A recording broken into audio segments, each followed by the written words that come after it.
स्वागत करते हैं एक बार फिर से आप सभी का। प्यारे बच्चों, कक्षा 12 के लिए आपका भौतिक विज्ञान विषय प्रगति पर है। ठीक है, सीवियर एकेडमी पर आप सभी विद्यार्थियों का एक बार फिर से स्वागत है। और जैसा कि आप सभी जानते हैं कि शाम को टाइमिंग क्या होती है आपकी क्लास की। क्लास टाइम आपका 7:30। ठीक है, सभी बच्चे क्लास को शेयर कर देंगे जल्दी से जल्दी और क्लास के अंदर जुड़ेंगे जो सभी बच्चे। ठीक है, तो बेटा मैं एक सभी को एक बात कहना चाहूँगा कि भौतिक विज्ञान विषय जो होता है हमारा, ठीक है, भौतिक विज्ञान के लिए बच्चों की काफ़ी मानसिकताएं होती हैं। कोई कहता है कि इतना टफ विषय है, कोई कहता है कि हमसे नहीं हो पाएगा, कोई कहता है बिल्कुल ईजी है।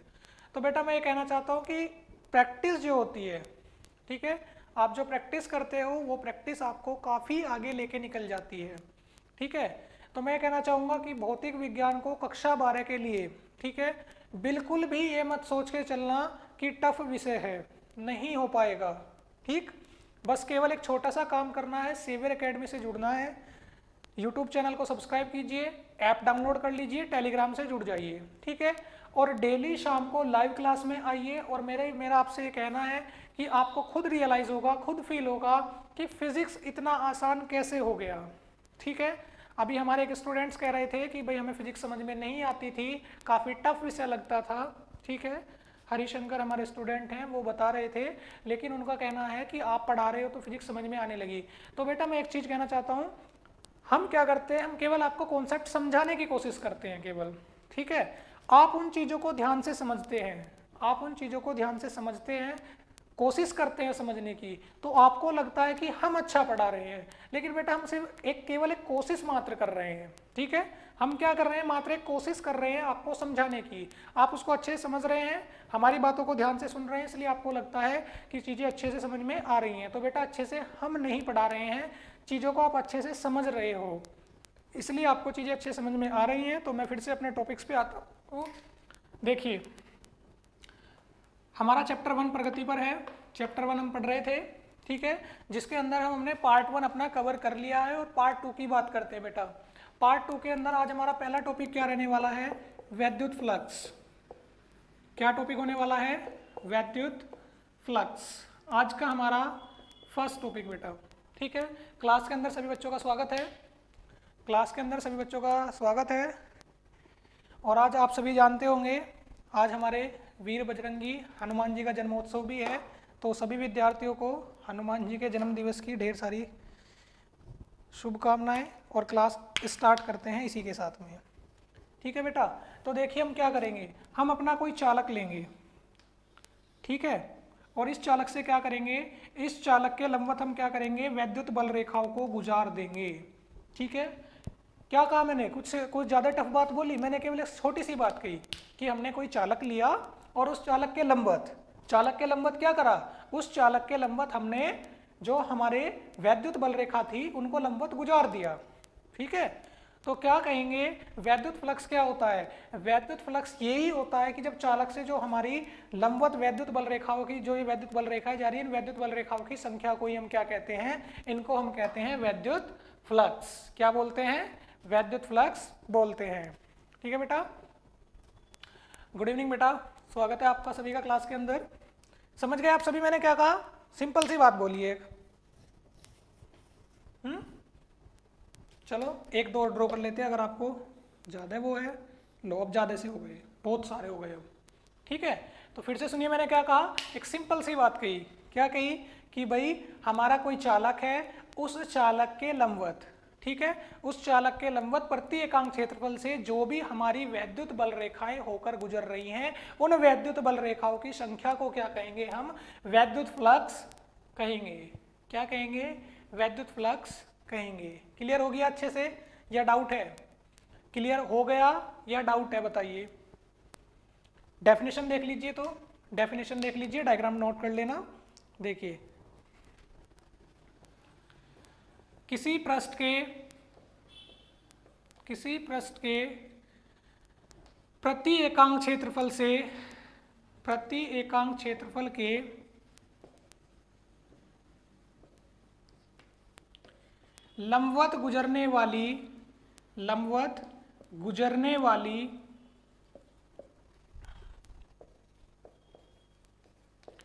वैद्युत बल रेखाओं की संख्या को, वैद्युत बल रेखाओं की संख्या को क्या कहेंगे बेटा? संख्या को वैद्युत फ्लक्स कहते हैं। वैद्युत फ्लक्स कहते हैं। ठीक है बेटा, वैद्युत फ्लक्स कहते हैं। ओके, क्लियर हो गया? ये डाउट है? इसे फाई ई से प्रदर्शित करते हैं। ओके, नोट कर लेंगे। इसमें आएगा D phi E is equal to E into D A cos theta. ठीक है, और फिर यहाँ से हम एक कंडीशन ले लेते हैं बेटा। यहाँ से क्या कंडीशन ले लेते हैं हम? यहाँ से कंडीशन ले लेते हैं ई व डी ए समांतर। ई व डी ए क्या ले लेंगे हम? समांतर ले लेते हैं।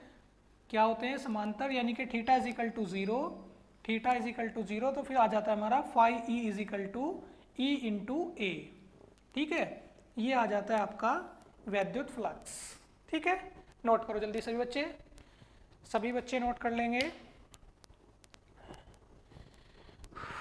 जय हिंद बेटा, जय हिंद। जल्दी से नोट करेंगे।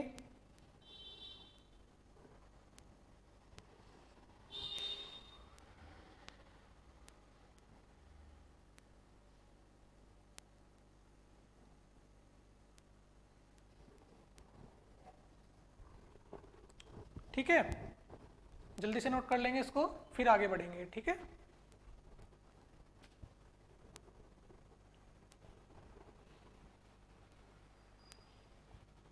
नहीं नहीं बेटा, ऐसी कोई ना रहे। बेटा क्या गलत था उसमें बताना, क्या गलती थी उसमें जरा बताओ। गलती क्या थी उसमें ये बताइए। कुछ भी तो नहीं था गलत, बताइए क्या गलत था उसमें। नाराज कुछ नहीं बेटा, गलत बताइए क्या था जो आप कह रहे हो कि उसमें गलत था। उसमें क्या गलती थी बेटा? गलती बेटा वो था ना 0.18/9 आ रहा था ना, 49, वो सॉरी 18/0.49 आ रहा था कल के न्यूमेरिकल में, तो उसको डिवाइड किया था बेटा हमने, सिंपल बस। बताइए इसमें क्या गड़बड़ हो रही थी? देखो बेटा, यहां से आप नोट डालोगे क्या? दो चीज नोट डालोगे। कौन कौन सी? देखिए, फर्स्ट नोट आप डालोगे कि वैद्युत फ्लक्स एक अदिश राशि है। वैद्युत फ्लक्स एक अदिश राशि है। ठीक है बेटा, कैसी राशि होती है? अदिश राशि होती है, अदिश राशि है। ठीक है बच्चों, और दूसरा हम क्या कहेंगे?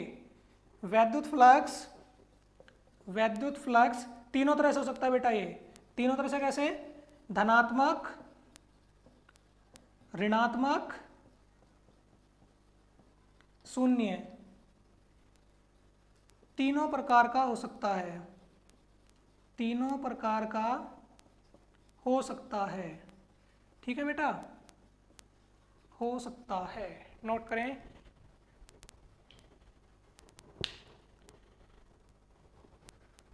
बेटा मैं ये कह रहा था कि लास्ट में हमारा ये आ रहा था, ये आ रहा था 9 इंटू 2 इंटू 10⁹ अपॉन 0.49 आ रहा था। तो मैंने सिंपल क्या किया था? मैंने 18/0.49 किया था। तो 0.49 से 18 को डिवाइड किया था बेटा।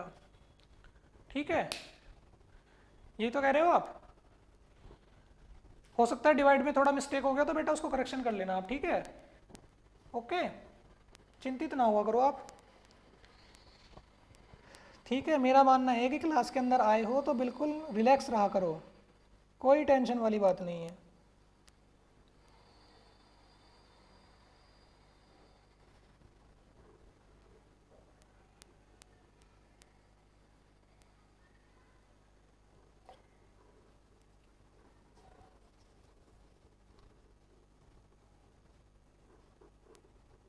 नोट हो गया?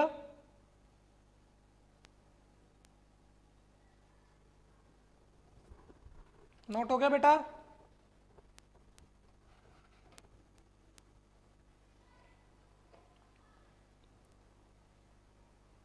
आगे बढ़े।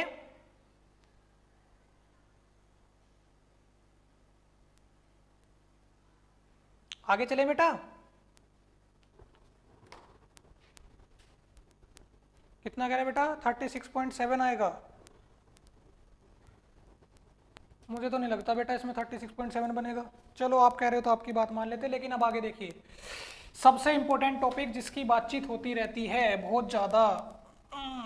चलिए बेटा देखते हैं, इसकी बात बहुत ज़्यादा होती है और ये बेचारा बहुत ज़्यादा सिर में दर्द भी करता है और सिंपल भी है, ज़्यादा टफ नहीं है। क्या? गॉस की प्रमेय या गॉस का नियम। ठीक है बेटा, गॉस की प्रमेय या गॉस का नियम। ठीक है बेटा, इसकी बात करेंगे और इस पे डाल देंगे मोस्ट इंपोर्टेंट टॉपिक। ठीक है, क्या डाल देंगे? मोस्ट इंपोर्टेंट टॉपिक डाल देंगे बेटा। ओके, इसकी बात करने वाले हैं कि गॉस का नियम होता क्या है। तो देखिए बेटा क्या होगा, हमारा क्या होगा, किसी चालक से, किसी चालक का पृष्ठ होगा। ठीक है, किसी चालक के पृष्ठ से क्या होगा, जो हमारा वैद्युत फ्लक्स होके गुजरेगा। ठीक है, मान लिया किसी चालक के पृष्ठ से कितना वैद्युत फ्लक्स होके जा रहा है, फाई ई जा रहा है।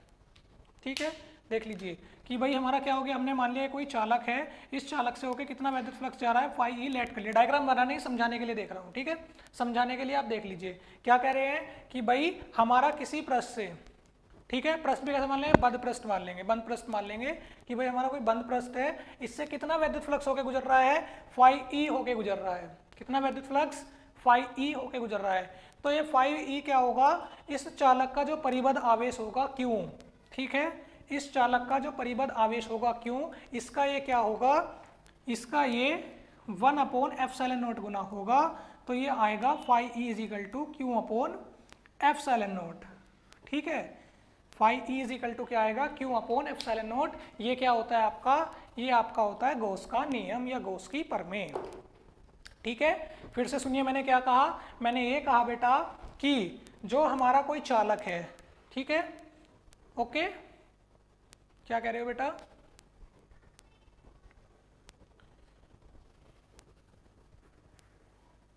हाँ ठीक है बेटा, सही कह रहे हो। आगे देखिए मैं क्या कह रहा हूँ कि भाई हमारा कोई चालक है।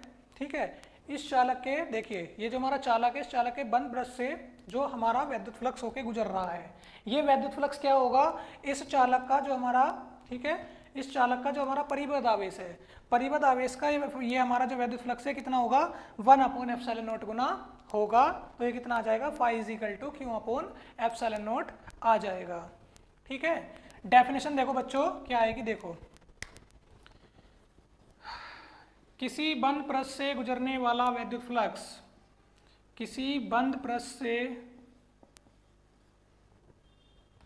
गुजरने वाला वैद्युत फ्लक्स, गुजरने वाला वैद्युत फ्लक्स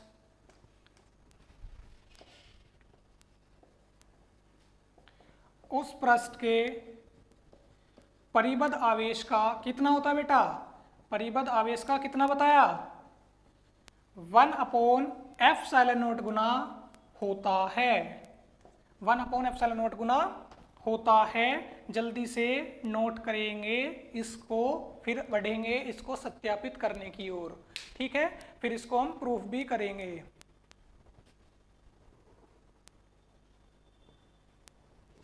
नहीं बेटा, एक्चुअली तो देखो क्या बात होती है, मुझे जरूरत ही नहीं पड़ती,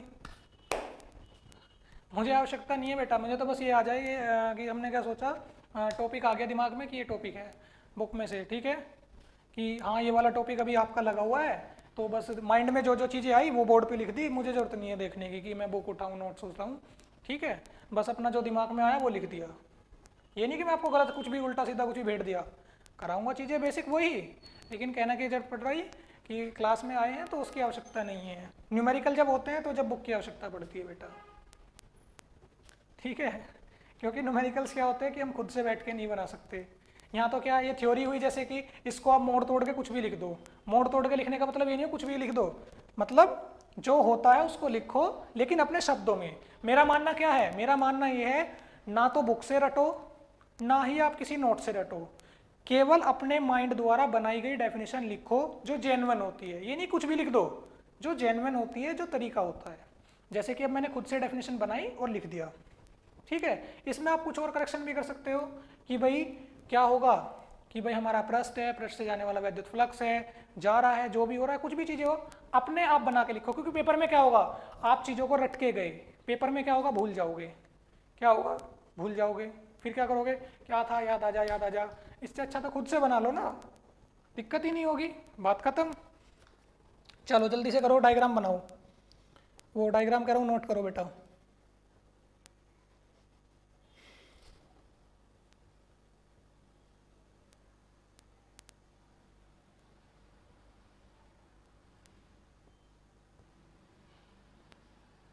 जल्दी से नोट कर लो, फिर इसको करते हैं सत्यापित, ठीक है, प्रूफ करते हैं बेटा इसको, ठीक है। चलिए क्या डालते हैं, हेडिंग, हेडिंग डालते हैं। देखो इतने मजे में चल रहे हैं, इतने मजे में चल रहे हैं, डेली मुश्किल से क्या करते हैं, 2 या 3 टॉपिक, क्या करते हैं डेवल, 2 या 3 टॉपिक, इतनी मस्ती में चल रहे हैं, इतने मजे में चल रहे हैं। टारगेट क्या बनाया है, टारगेट बनाया है कि जून या जुलाई तक आपकी फर्स्ट बुक बड़े आराम से इसी स्पीड में, कोई भाग दौड़ नहीं, डेली 1-2 टॉपिक बस, इतना ही, डेली 1-2 टॉपिक और जुलाई तक आपकी बुक फिनिश, फर्स्ट बुक खत्म, ठीक है। इतने मजे में चलेंगे हम तो, हमें ना तो किसी से कंपटीशन करना है, पहली बात, ना तो हमें किसी से कंपटीशन है, ना ही हमें एक ही भाई उसके तो 4 चैप्टर हो गए, 10 हो गए, भाई तेरी पूरी बुक होगी, मुझे कोई फर्क नहीं पड़ता। बस मैं क्या कहता हूँ, आप मुझे फॉलो करो, डेली 2-3 टॉपिक पढ़ा रहा हूँ, उसी को पढ़ते रहिए, ठीक है।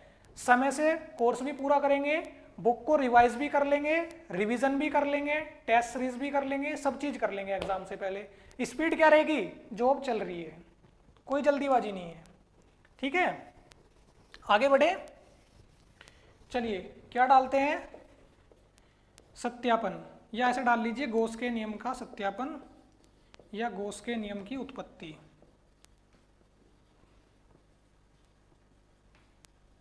चलिए अब इसको प्रूफ करेंगे, इसके लिए एक छोटा सा डायग्राम बनाएंगे, इस तरह से बना लेंगे, ये हो जाएगा आपका ds, यहाँ पर आपका प्लस क्यू आवेश, और ये डी ओमेगा हो जाएगा, और यहाँ पे कोई बिंदु ले लेंगे P, ठीक है। चलो ये छोटा सा डायग्राम बना लो आप जल्दी से, फिर प्रूफ करते हैं इसको। यहाँ पे लो P, यहाँ पे तो आप वैद्युत क्षेत्र E ले लो। चलो जल्दी से नोट करो इसको, डायग्राम बनाओ जल्दी से, फिर प्रूफ करते हैं। हो चलिए जल्दी से,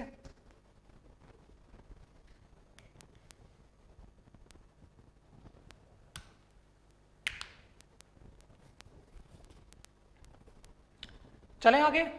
देखिए पहले हम क्या लिखेंगे, हम जानते हैं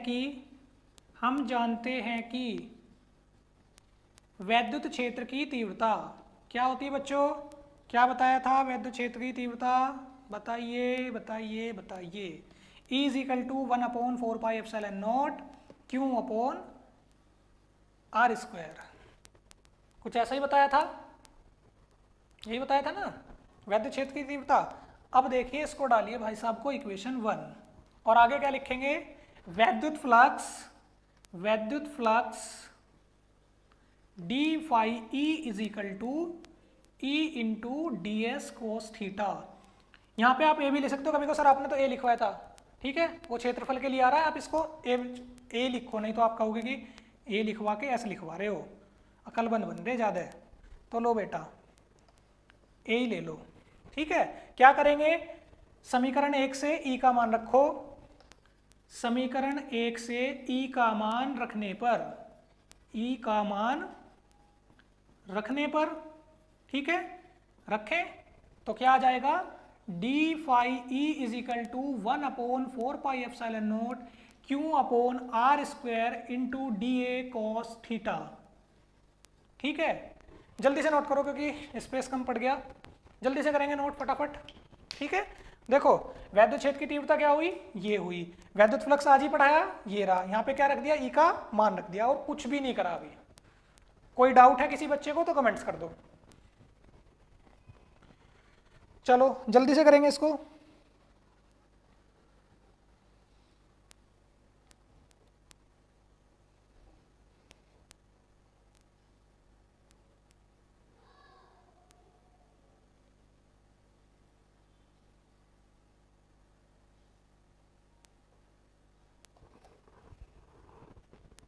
हो गया नोट? उम्मीद करता हूँ नोट कर लिया होगा आपने। आगे देखिए, अब इतना समय नहीं है क्योंकि बेटा अब देखिए क्या करेंगे, यहाँ से एक चीज़ लेके चलेंगे, यहाँ से क्या लेके चलेंगे, जो आपका ये d A cos theta upon r square बन रहा है इसके लिए लेके चलेंगे, क्योंकि d A cos theta upon r square is equal to क्या ले लेंगे बेटा, डी ओमेगा, ये क्या है आपका घन कोण। ये टॉपिक हुआ नहीं क्या शायद, ये हुआ नहीं है शायद अभी। तो ये क्या होता है बेटा, घन कोण होता है डी ओमेगा। ठीक है, देखो ये रहा d A cos theta upon r square is equal to क्या होता है, डी ओमेगा घन कोण, और इसकी वैल्यू क्या होती है, डी ओमेगा की वैल्यू होती है बेटा कितनी, 4 पाई। ठीक है, आगे देखो, अभी इतना काम नहीं करते, पहले फिलहाल आप इसको ही देख लो। ठीक है, देखिए क्या करेंगे यहाँ पर, d A cos theta upon r square की जगह क्या पुट करेंगे, डी ओमेगा पुट करेंगे, तो क्या आ जाएगा, d phi E is equal to आ जाएगा 1 upon 4 pi epsilon naught q upon r square into d omega. फिर क्या कहेंगे, फिर ये कह देंगे संपूर्ण पृष्ठ से गुजरने वाला वैद्युत फ्लक्स, क्या आ जाएगा, वैद्युत फ्लक्स, क्या निकाल लेंगे, इस तरह से निकाल लेंगे, d phi E is equal to constant term ले लीजिए बाहर। अच्छा सुनो, 4 स्क्वायर नहीं आएगा, बता भी नहीं रहे कमेंट्स में कि सर आर स्क्वायर तो यहाँ पे चला गया। ठीक है, तो देखो Q upon 4 pi epsilon naught into d omega. ठीक है, ओके, चलो आगे देखो क्या होगा, ये आ जाएगा आपका phi E is equal to Q upon 4 pi epsilon naught into omega, और ओमेगा इज इक्वल टू क्या होता है, 4 पाई, पुट कर देंगे, phi E is equal to क्या आ जाएगा, q upon 4 pi epsilon naught into 4 pi से 4 पाई कैंसिल आउट, और क्या आ जाएगा, phi E is equal to आ जाएगा क्यू अपॉन एप्सिलॉन नॉट। यही गॉस का नियम है, यही गॉस का नियम है। चलो बेटा, किसकी समझ में नहीं आया फास्ट कमेंट करो।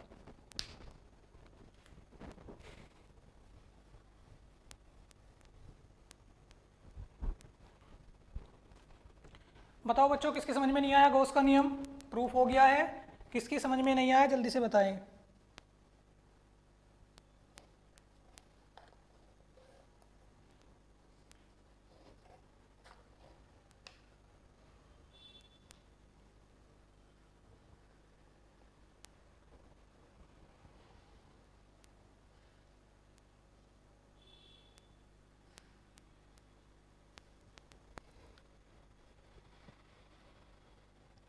जल्दी से नोट करेंगे और कमेंट्स में बताएंगे जो भी टॉपिक में आपको डाउट हुआ। ठीक है, और चलिए बेटा, आज आपके लिए एक और इम्पोर्टेंट नोटिस आपको मैं दे देता हूँ। ठीक है, जो बच्चे नोट कर रहे हैं नोट करते रहिए, और इम्पोर्टेंट नोटिस सुन लीजिए कि अभी आपकी पूरी 30 मिनट बाद, ठीक है, आज क्या होगा, रात में 8:30 से, ठीक है बेटा, 8:30 से आपकी केमिस्ट्री की लाइव क्लास होगी। ठीक है, आज से आपकी केमिस्ट्री की क्लास भी स्टार्ट हो जाएगी बेटा, रात को 8:30 बजे से केमिस्ट्री की लाइव क्लास होंगी आपकी। ठीक है, ओके, सभी बच्चों की जो डिमांड थी आप सभी की, जिनको आप देखना चाह रहे हो, राधे राधे बेटा, देखिए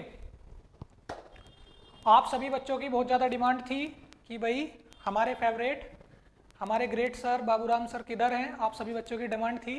तो देखिए सर ने आपकी डिमांड को सुन लिया है। ठीक है, तो क्या होगा, आज रात को 8:30 बजे केमिस्ट्री का घमासान होने जा रहा है। आपके ग्रेट सर बाबूराम सर आपके सामने उपस्थित होंगे आपकी क्लास लेकर रात को 8:30 बजे। सभी बच्चे ज़्यादा से ज़्यादा क्लास को शेयर करना और ज़्यादा से ज़्यादा बच्चे क्लास के अंदर जुड़ेंगे। ठीक है, क्लास को मिस नहीं करेगा कोई भी। ओके,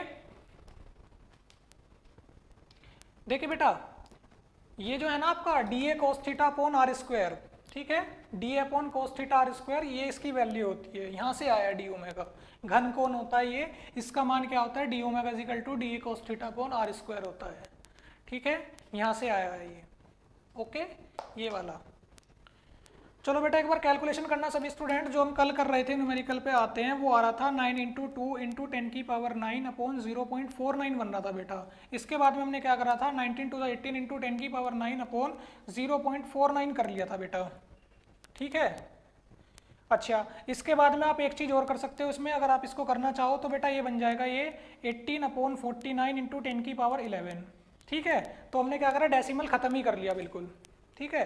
कुछ बच्चों का डाउट आ रहा था तो इसलिए मैं क्या कह रहा हूँ कि हमने क्या करा, डेसिमल खत्म ही कर लिया। आप 49 से 18 को डायरेक्ट डिवाइड कर लीजिए और सिंपल आंसर आ जाएगा।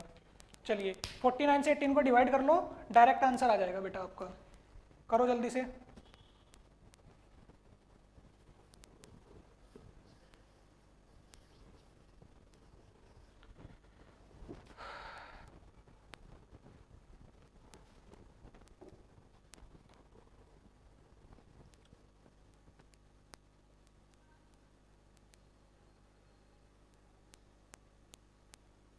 जल्दी से बताओ इसको क्या आ रहा है आपका, बताइए। 49 से 18 को डिवाइड ही तो करना है, 12th क्लास के स्टूडेंट हो, कितना टाइम लगाओगे?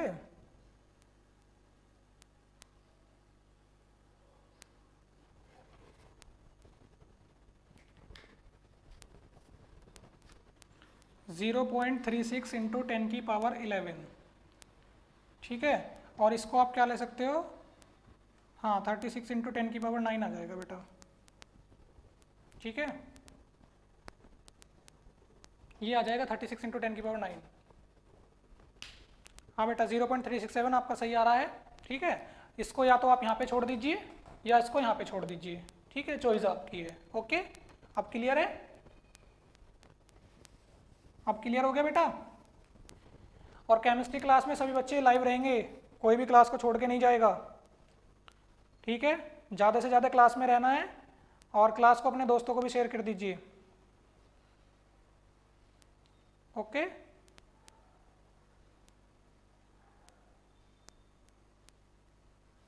अब ठीक है बेटा, अब तो कोई डाउट नहीं इसमें बेटा, अब तो क्लियर है ये।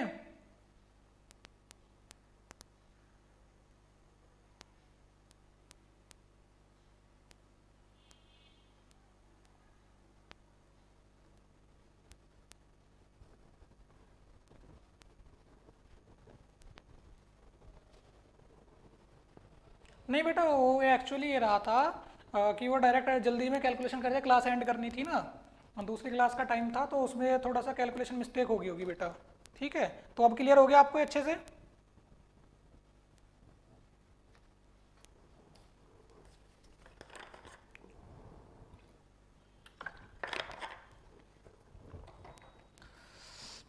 इसमें किसी बच्चे को कोई डाउट तो नहीं है, पहले बता दीजिए बेटा।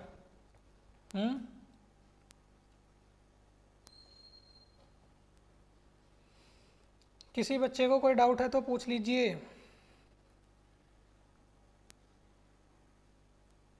नहीं तो फिर आगे बढ़ते हैं बेटा, अगर इसमें कोई डाउट है तो पूछ लो, नहीं तो फिर आगे बढ़ते हैं बेटा।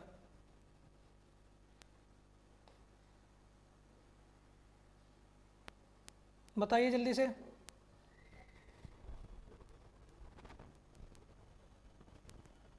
ठीक है, तो चलो बेटा आगे देखिए, अब इसी के ऊपर कुछ कर लेते हैं।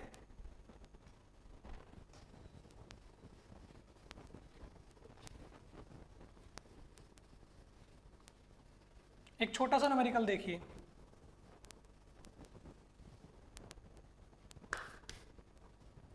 देखिए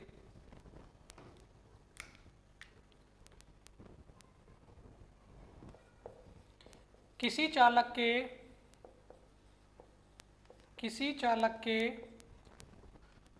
2.4 इंटू 10⁻⁻2 मीटर वाले, किसी चालक के 2.4 इंटू 10⁻मीटर क्षेत्रफल वाले या क्षेत्रफल पर संचित आवेश की मात्रा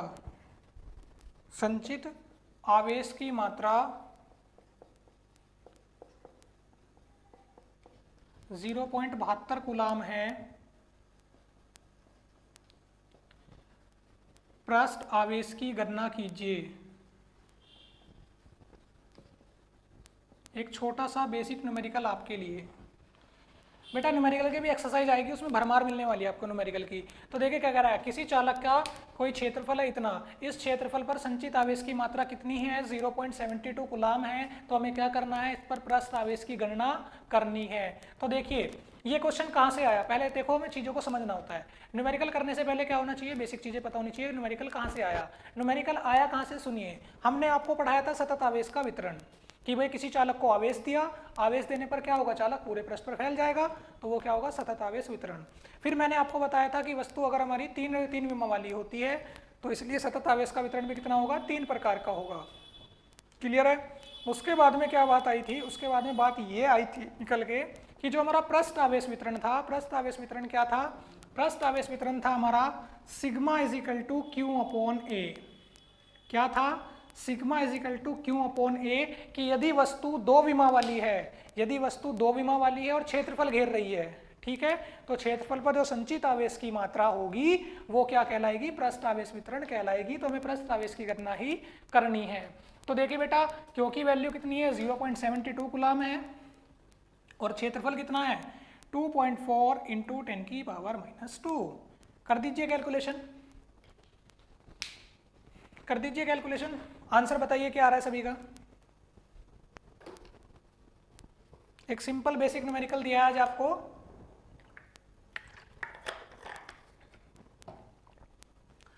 कल देखिए बेटा क्या होने वाला है, अभी पहले आप इसको कर लीजिए, मैं आपको बता देता हूँ कि एक तो आपको देखो ये आज को आपको पहला गिफ्ट क्या मिला है कि आज आपको केमिस्ट्री क्लास लेनी है, 8:30 बजे से आपकी क्लास होगी, अभी काफ़ी टाइम है, ठीक है।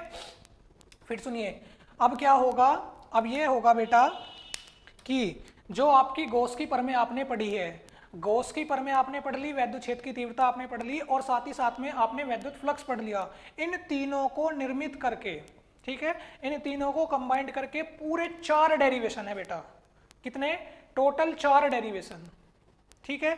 इन चारों डेरिवेशन में से 3 डेरिवेशन कोशिश करेंगे कल हो जाए, ठीक है। कोशिश क्या रहेगी कि कल तीन या फिर 2 तो खैर हो ही जाएंगे, चलो 3 नहीं करते 2 ही कर लेंगे, फिर आपके ऊपर बर्डन आ जाएगा, बर्डन मैं डालना नहीं चाहता, ठीक है। 2 डेरिवेशन कल करेंगे, 2 परसों करेंगे और चैप्टर को अब लास्ट की ओर ले जाएंगे बेटा, ठीक है। सौरभ का आंसर आ रहा है 30। तो चलिए बेटा जिन बच्चों का नहीं हुआ देख लेते हैं, देखो क्या होगा बेटा, यहाँ से देखते हैं, ये हो जाएगा आपका, इसको हम कट कर लेते हैं, ठीक है, ये हमारा कट भी हो जाएगा डायरेक्ट। और 24 दूनी 48 और 24 तिया 72, ठीक है बेटा। तो ये आ जाएगा आपका 0.03, ठीक है, इंटू यहाँ पे आपका हो जाएगा 10 की पावर -2, ठीक है। उसको पावर को ऊपर ले आइए तो 0.03 इंटू 10 की पावर -2, ओके। नहीं एक चीज़ रह गई बेटा इसमें, ये आएगा आपका 0.3, ये आएगा 3 आएगा, ठीक है। तो अब आपका ये आ जाएगा 30 सिग्मा इज इक्वल टू, ठीक है बेटा, 30 आपका आंसर ठीक आ रहा है बेटा, ठीक है।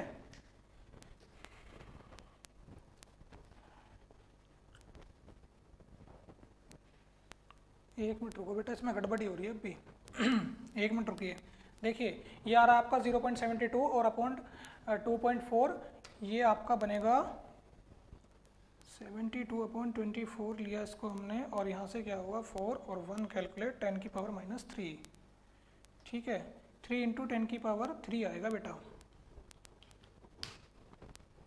देखिए यहाँ से 2 आ जाएगा, ये हो जाए, अच्छा अच्छा अच्छा, नहीं नहीं नहीं नहीं नहीं नहीं बेटा, सिंपल सी कैलकुलेशन में कन्फ्यूज़न हो गई, ये पावर ख़त्म हो जाएगी, ये आ जाएगा, ठीक है। 30 आएगा बेटा इसका आंसर, 0.72 और 2.4, 30 आएगा, ठीक है बेटा, 30 आ रहा है आपका आंसर, ठीक है, कोई दिक्कत नहीं है, थोड़ी सी कन्फ्यूज़न हो गई थी, 30 आ रहा है। देखिए कैसे, देखो सिंपल अगर हम कैलकुलेशन करते हैं, देखो इस तरह से 0.72 अपॉन 2.4 इंटू 10 की पावर -2, देखो इसमें अगर हम डेसिमल निकालते हैं तो डेसिमल निकालने पे क्या होगा, ये होगा बेटा 10 और नीचे हो जाएगी पावर कितनी, नीचे पावर बचेगी नहीं, ठीक है। 24 से आपका कितना होगा, 3 डायरेक्ट कैंसिल आउट हो जाएगा और 3 10 जा 30, आपका सिंपल आंसर आ जाएगा, ओके। देखो कैसे, 2 पॉजिटिव यहाँ से निकलेंगी और ये क्या करेंगी, इसको इस वाले को कैंसिल आउट कर देंगी, ठीक है। और ऊपर क्या होगा, यहाँ से एक पावर, यहाँ से डेसिमल हटाओगे तो ऊपर एक 10 आ जाएगा और 24 3 72 और 30 आपका डायरेक्ट आंसर आ जाएगा, ठीक है बेटा।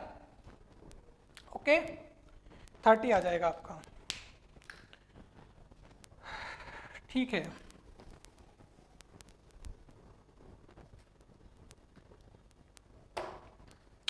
तो बच्चों केमिस्ट्री की क्लास के लिए कौन कौन बच्चे एक्टिव हैं बताइए जल्दी से कमेंट्स में कि भाई हम केमिस्ट्री क्लास, देखो बेटा इस तरह से कैलकुलेशन करिए, साइड में ग्राफ वगैरह देख लीजिए। केमिस्ट्री क्लास आज आपकी 8:30 बजे से लाइव होने वाली है, ठीक है। आज से केमिस्ट्री क्लास स्टार्ट हो गई है और केमिस्ट्री क्लास के साथ साथ में फिजिक्स क्लास तो आपकी कंटिन्यू लाइव चली रही है, ठीक है। जल्दी से जल्दी मैथ की क्लास भी स्टार्ट कर देंगे बेटा, ठीक है। धीरे धीरे सारी चीज़ रूटीन्स में आ जाएंगी बेटा, ओके ठीक है। तो चलिए बेटा इसी के साथ में क्या करते हैं, आज का लेक्चर यहीं पर समाप्त करेंगे, ओके ठीक है। आज का लेक्चर यहीं पे समाप्त करेंगे। अभी आपके पास में थोड़ा सा टाइम है, रेस्ट कर लीजिए थोड़ा सा, और चीज़ों को जो आपको गोस की पर में पढ़ाई है आज उसको जरूर करना, 3 नंबर में जरूर पूछी जाती है एग्जाम में, बहुत इंपॉर्टेंट टॉपिक है आपका। और 8:30 बजे क्लास में आप जरूर उपस्थित होंगे, ठीक है। क्लास को जरूर लाइव अटेंड करना है क्योंकि बहुत इंपॉर्टेंट क्लास होने वाली है आपकी। और अब डेली कंटिन्यूस ही टाइम से आपकी क्लास का टाइमिंग ही रहेगा, 7:30 बजे से आपकी फिजिक्स क्लास होगी और 8:30 से आपकी केमिस्ट्री क्लास होगी, ठीक है बेटा। तो चलिए आज का लेक्चर ही खत्म करते हैं। जय हिंद, जय भारत।